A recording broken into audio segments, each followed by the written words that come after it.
Pothina Mallayyapalem police station పరిధి Madhurawada మల్లయ్యపాలెంలో minor బాలికను అదే ప్రాంతానికి చెందిన పోలిపల్లి తరుణ్ అత్యాచారం చేశారు.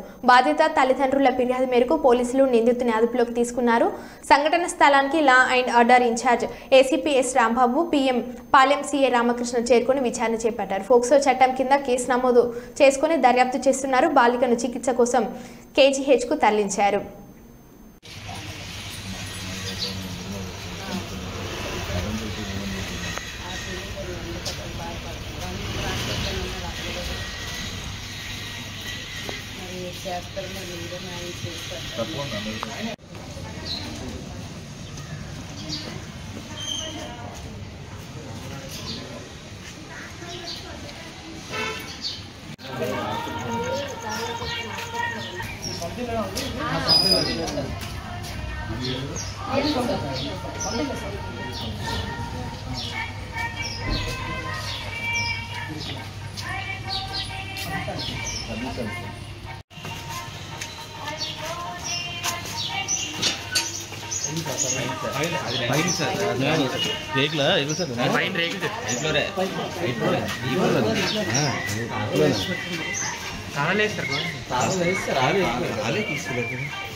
సార్